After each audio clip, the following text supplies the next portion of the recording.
Hi guys, I'm Dr. Muyoka. Welcome to my channel, Retracing My Africa in the Diaspora. If you're new here, I would like to welcome you. Please feel at home.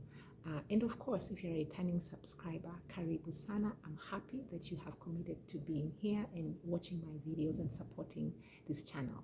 So guys, in today's video, I'm going to be talking about how I prepared for my interview at the US Embassy in Nairobi in February of this year, 2024, when I went there to be interviewed for my green card. Prior to my interview, I had received notification from the State Department indicating that I was going to be interviewed at 7:30 in the morning on a certain day in February.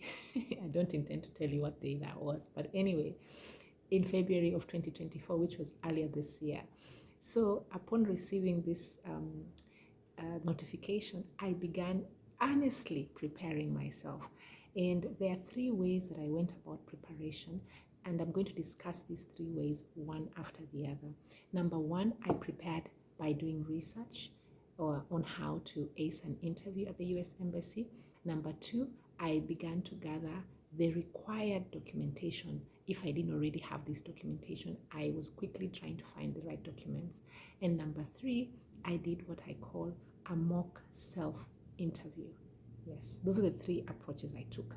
So I will begin with number one, the research. So with respect to research, I went online, specifically on YouTube, watching tons and tons of videos of how to prepare myself for an interview at the US Embassy. I had found some videos of former consular officers, individuals that had previously worked at embassies around the world that are American citizens and had worked in these embassies, and they give tips on how to ace these interviews and what they are typically looking for.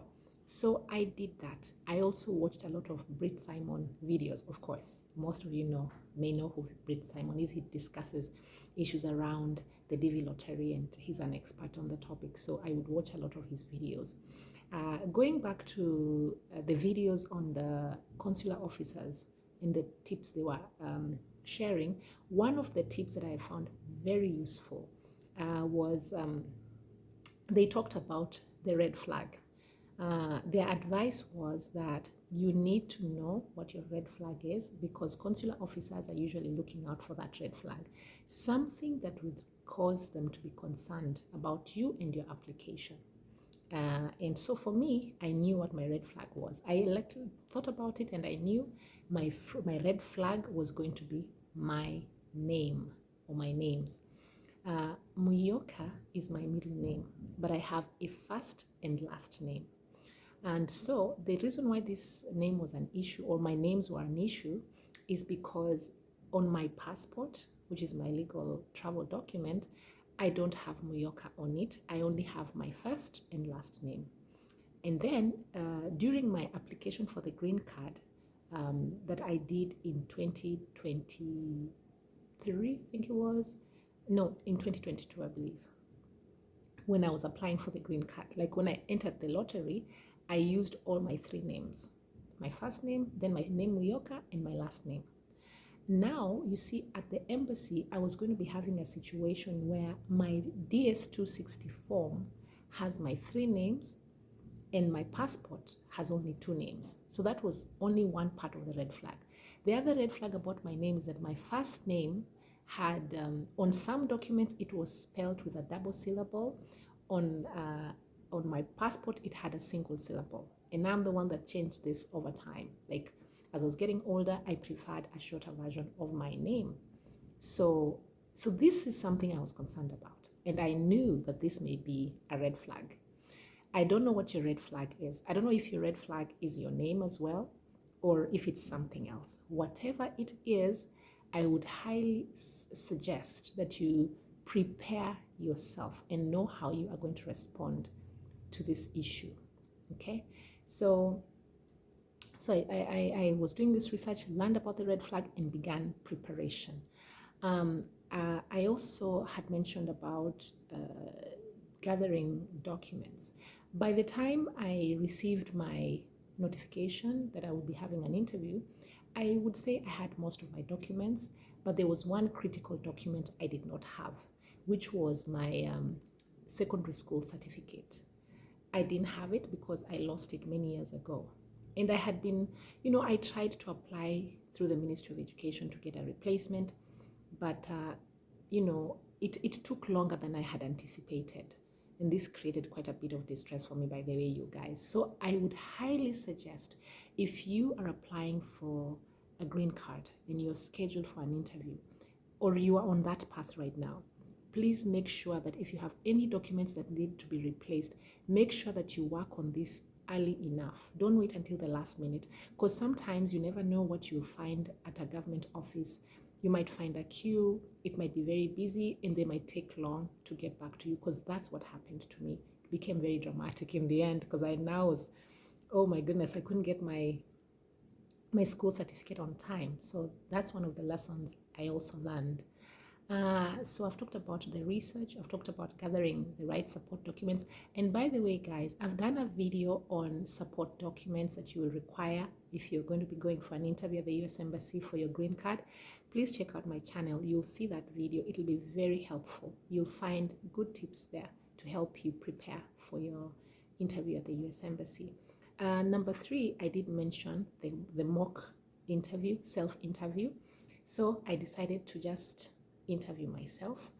I was going into the mirror and trying to imagine the consular officer asking me questions and how I am responding to this question. And I would put my phone somewhere. I know it sounds crazy, but that's what I did.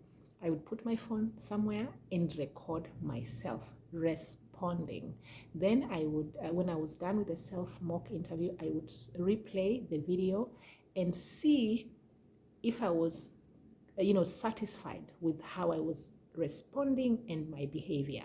Like, did I have confidence?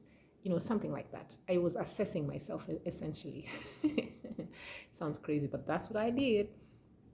And so I did this repeatedly. Like, if I wasn't satisfied, I would delete and start again. And then I would just be imagining that the consular officer is asking me a question like, can you tell us a little bit more about your name? Why do you have these 2 names or these 3 names on your first document and not on this document? And then I would give a response to that, So over time, I did this severally. Like, maybe I could have done this for like over a month even, where I was practicing. Over time, it got to a point where I was confident. I now had confidence. I knew that I'm okay with this, my responses. Like, if they ask me this question, this is what I'm going to say. And so that's how I prepared myself. And I also want to say, guys, it's very important to develop a sense of confidence in yourself, because when you go to the US Embassy, that's what they're looking for. They will be looking to see if you're confident.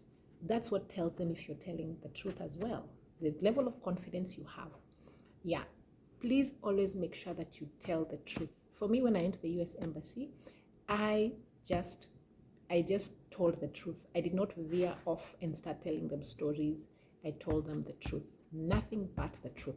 Because if you're telling the truth, then you have nothing to fear, But if you are just embellishing, telling stories that are not true, at some point they could catch up with that. And if they do, you could just lose out on that opportunity.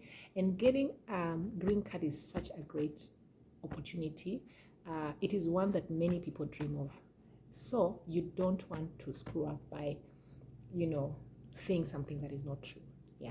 So as I had said earlier at the beginning of this video, I prepared myself by doing research on YouTube. And I also did research just on the websites and just reading around, gathering the right documentation. I went to the US State Department website, by the way. That's where I got most of my information to make sure that it was the right information on what documentation I needed. I also prepared by self-interviewing myself.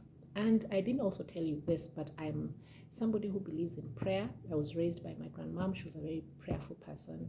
She was very religious. So I also believe in prayer. So that is something I did a lot. I used to go to the church. I would pray in my home and also at church a lot, And all of these things helped me to develop strong confidence in myself. Oh, guys, I forgot to tell you this one last thing. While I was preparing myself, I made sure that I kept my things under wraps. Yeah, I didn't tell a lot of people what was going on. I was very quiet about my business on this particular issue.